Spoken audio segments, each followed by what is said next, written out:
I'm so tired of this like fake victim narrative of every person that gets into a circle. Boutique price $23,000, but Guangzhou price $600. It's carefully handcrafted in China.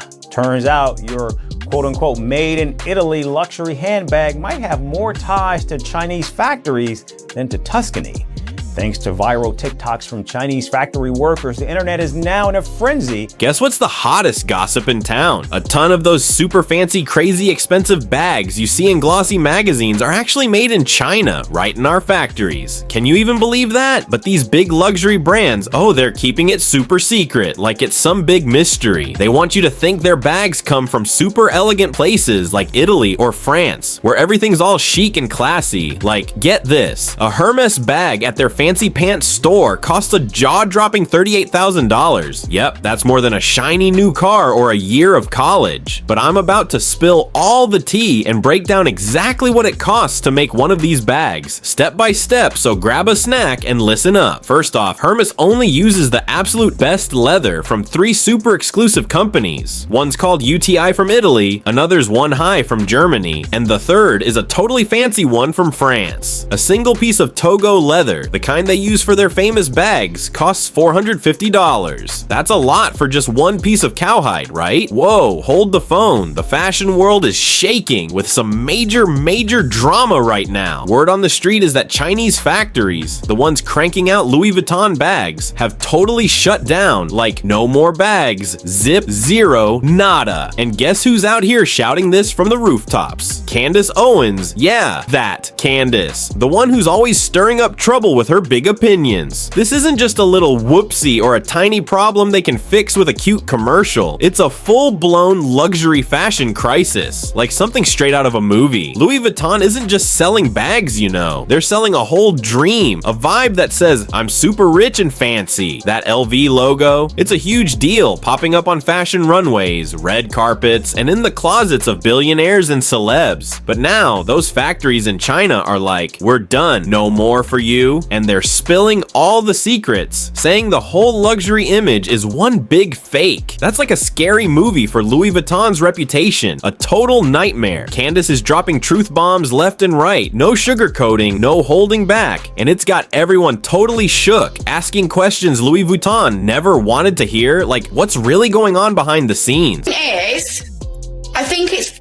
crazy how designer brands have been selling things for thousands when China sell them on and literally they're so cheap. If the Chinese manufacturers are making the same, like the actual Birkins, and then they are also selling these on the side as well, technically this is an absolute fucking bargain because it's the exact same material. This could be the moment their perfect sparkly image cracks into a million pieces. If even half of this gossip is true, the whole luxury fashion world might never look the same. It's that big of a deal. Let's dive deep into this wild, crazy story because it's not just some random rumor. It's like a straight up confession from the factories themselves. They say workers in China are talking, spilling the tea that Louis Vuitton depends on them so much to make their stuff, but then slaps on made in France or made in Italy labels to trick people into paying sky-high prices, like thousands of dollars for a single bag. I mean, it's absolutely bonkers how these brands charge you a fortune for stuff that costs way less to make. Some folks are whispering that Chinese factories make the real Birkin bags, like the exact same ones Hermes sells for crazy money and then sell extras on the side for super cheap, like less than your monthly allowance. It's like getting a designer bag for the price of a new video game. Total steal, right? There are TikTok videos going viral showing Louis Vuitton bags being made from start to finish in China, like you're watching a reality show about bag making. Workers are holding up half-finished bags saying, yo, we made this right here in China, not in France or Italy. No way. It's all caught on camera, no hiding it, like they're proud to show the truth. It gets even crazier. Some influencers and reporters are turning into super sleuths, checking batch codes and materials like they're solving a mystery in a detective book. They're finding out some Louis Vuitton Vuitton collections might be almost entirely made in China, then secretly shipped to Europe just to get a fancy Made in Europe label slapped on. That's sneaky, like pretending you made a homemade cake when you really bought it at the store and just added sprinkles. Candace Owens didn't hold back one bit. She jumped right into this mess, saying Louis Vuitton's selling a fake dream, like a fairy tale that's all made up to fool you. She's saying it's not about fancy handwork by artisans anymore. It's like fast fashion you'd find at a regular mall, just with a luxury logo to make it seem super special. If she's right, the whole luxury world might be one giant trick, like a magician pulling a rabbit out of a hat to distract you. This isn't just about one brand, it's shaking up the entire fashion game, like an earthquake hitting the runway. $100. This edge oil is imported from Italy.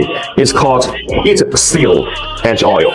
For each bag, it will cost $50. The interior lining, it used lambskin imported from France. For each bag, the cost will be $100. And also inside, there is a zipper from Riri brand. And the zipper for one bag is $10. And then the cost of human resource. The French artisans is much more expensive than Chinese artisans. To finish one bag, the human resource cost will be $600. The package, this is not that expensive, it's $10. So it's hitting Louis Vuitton where it hurts most. Their bank account. Their stores used to be packed with lines wrapping around the block before they even opened, especially in big fancy cities like New York, London, and Paris. Now, it's like a ghost town in there. Super quiet with workers just standing around looking bored with nothing to do. One piece of leather is just enough for one Birkin bag, got it? For Hermes Birkin bag, they use the absolute best thread from France called fil au chinois, which sounds super fancy in French, right? It costs $25 for just one bag's worth of thread. The hardware, like the shiny locks and zippers you see sparkling on the bag, is called 316 hardware or ocean stainless steel because it's so tough it can handle salty seawater without rusting. That costs $150 per bag. Pretty pricey for just the shiny bits, huh? If luxury is all about being exclusive, rare, and super special, Louis Vuitton just took a massive hit to its cool factor. Social media is going absolutely wild. People are posting videos of empty Louis Vuitton stores, comparing bags like they're detective, and questioning every single detail. One viral TikTok showed someone strolling through a store with no one around, saying the luxury vibe is totally dead. That video got millions of views in like a day, spreading faster than a meme. Here's the real deal. Louis Vuitton's power wasn't just about the bags themselves. It was about the idea of being super fancy. Like every bag was handcrafted by a skilled artist in a cute little workshop in France, not churned out in a giant factory. Now that idea is falling apart like a cheap toy breaking on the first day. Experts are saying this mess could take years to clean up, maybe even decades, like trying to rebuild a sandcastle after a wave hits it. Some are even whispering that the famous LV logo, that monogram everyone knows, isn't as cool anymore because it might not stand for real craftsmanship like they promised. It gets worse. People are so mad. Imagine saving up for years, maybe doing extra chores or working summer jobs to spend thousands on a bag, thinking it's a big deal, maybe even something to pass down to your kids one day, only to find out it's made in the same place as those cheap $50 knockoffs you see online. That's enough to make anyone super angry. Like finding out your favorite superhero isn't real. They're all over social media, Twitter, Reddit, Facebook, yelling about how they feel tricked, like they fell for the oldest prank in the book. Some are even burning their Louis Vuitton bags on video like a dramatic bonfire, while others are mailing them back to stores, demanding their money back right this second. Even influencers, those people with tons of followers, are jumping in, showing off their Louis Vuitton bags and pointing out flaws they never noticed before, like crooked stitching that looks messy or leather that doesn't seem so fancy. One ex-fan who used to love the brand posted a huge video breaking down her recent orders, saying the brand hid signs that the bags were mass-produced in big factories, not handcrafted like they claim. For lots of people, buying a Louis Vuitton bag wasn't just shopping, it was a huge moment, like a sign you made it in life, like getting your first car or moving out. Now it feels like they got played, like it was all a big marketing trick to make them spend their hard-earned cash. The luxury market's shrinking too. About 50 million people stopped buying luxury stuff in the last 2 years because they're tired of spending so much money and realizing it doesn't even make them happy, like buying a toy that breaks right away. Just 6 months ago, carrying a Louis Vuitton bag was a huge flex, like showing off the coolest new phone or sneakers. Now, it's like a warning sign like, uh-oh, is that bag even real? People online are cracking jokes, calling it the new cheap brand, just with a fancy logo to trick you. If this can happen to Louis Vuitton, one of the biggest, most iconic names out there, what about other brands? Insiders are whispering that other big names like Gucci, Prada, and Dior might be doing similar things, using faraway factories, but acting like everything's made in Europe by artisans and cute workshops. If Louis Vuitton got caught this bad, others might be next on the chopping block, sweating bullets. Trust in luxury is fading faster than a cheap t-shirt's color. People are side-eyeing words like handmade because they don't know what's real anymore. For an industry built on looking perfect, magical, and oh so fancy, that kind of doubt is super dangerous. Like a villain in a superhero movie. Fashion articles are calling this the start of a post-luxury era, like the end of the fancy dream everyone bought into. Hermes, you better show us your factories, like right now. Don't just make pretty YouTube videos with soft music. Put it on TikTok. Be real. Show the world what's really going on. Shoppers are switching teams, going for small, local brands or cool vintage finds, like treasures from a thrift store, because they don't want to drop thousands on something that might be made like a cheap knockoff you'd find at a flea market. Other luxury brands are probably freaking out behind closed doors, trying to avoid the same drama, like kids hiding after breaking a vase. Candace Owens is out here stirring the pot as usual, like she's tossing glitter on a campfire. She doesn't usually talk about fashion, but when she saw what was allegedly going down with Louis Vuitton's fake French vibe, she went all in, no holding back. She's calling it a straight up con, saying they sold people a fairy tale that was never real, like telling you a unicorn made your bag. Her fans are eating it up, and now people who never cared about fashion are glued to this drama, like it's the best show on TV. Candace turned this from a fashion fight to a huge cultural earthquake, shaking up everything. She's saying you're not just buying a bag, you're buying a dream, a status, and if that dream's fake, the whole luxury world's got some serious explaining to do. Love her or hate her, she made this story blow up bigger than a balloon at a birthday party. Now that the secret's out, Louis Vuitton can't just drop a new shiny collection with sparkly ads and act like nothing happened. People are flipping their bags over, staring at those labels, wondering, is this really from Italy? Or just a big fat story they sold me to get my money? That trust is gone, like a popsicle melting in the sun, and fixing it won't be easy with a few pretty commercials. They need to be super honest, like showing exactly where every bag comes from, maybe even letting people visit the factories. The resale market's getting hit hard too. People are rushing to sell their Louis Vuitton bags on sites like The Real Real or Vestiaire Collective before they're worth even less, like trying to sell old toys before they're uncool. Prices are dropping faster than a roller coaster, and buyers are nervous, like, is this bag even worth it anymore? No one wants to spend big on something that might not be special, like buying a pet rock that's just a regular stone. Even store workers are whispering about secret meetings and total panic over falling sales, like a school club freaking out when no one shows up. They're told to keep acting like everything's fancy, but it's tough when stores are empty and people are sending bags back left and right, like returning bad holiday gifts. Louis Vuitton's staying super quiet, like they're hiding in a game of hide and seek, but shoppers are getting loud, demanding answers, proof of where their thousands are going. They want to know if it's a handcrafted masterpiece from a historic Paris workshop, like something out of a fairy tale, or just a factory product dressed up in sparkles and lies. The edge oil for the bag sides, which makes them look all smooth and perfect, comes from Italy and costs $50 per bag. Fancy, right? The inside lining is lambskin, super soft like a cozy blanket, imported, and costs $100 per bag. The zipper's from a fancy brand called Riri, super high quality and costs $10 per bag. This drama isn't just about where bags are made, it's shining a giant spotlight on how luxury brands charge so much by telling a fancy story, like a bedtime story that's all made up. Other brands are probably sweating buckets, wondering if their names will start trending for the wrong reasons, like getting caught cheating on a test. Louis Vuitton's parent company, LVMH, might be scrambling behind the scenes, doing secret checks, or planning big announcements to prove they're honest, like opening factories for media tours to show off. But will that be enough, or is it way too late, like trying to fix a broken toy after it's already trash? Resale markets are still wild. People are dumping their Louis Vuitton collections faster than you can say sale. Prices are crashing like a bad skateboard trick, and influencers are steering clear of LV to protect their own image, like avoiding a kid who got in trouble at school. A few weeks ago, their stores were selling the most expensive stuff in places where people rode bikes everywhere. Imagine that, bikes and $5,000 bag. Now, shoppers are the ones calling the shots, like the cool kids in class. They want real, real answers, not just pretty ads with models and sparkly lights. They want truth, and Louis Vuitton better speak up fast because staying quiet looks super suspicious, like when your friend won't tell you what they did over the weekend. This isn't just juicy gossip, it's a huge wake-up call for all luxury brands, like a fire alarm going off in the middle of class. They need to show proof, like receipts or homework, and stop hiding behind glossy campaigns with sparkly lights and dreamy music. For us, the buyers, the fans, the people who saved up for these bags like it was a big adventure, it's time to ask, what are we really paying for and who's being straight with us? If you're loving this tea, hit like, subscribe, drop a comment, and share it with a friend who needs to hear this, like passing a note in class. I'll be back with more drama soon, so stay tuned for the next episode.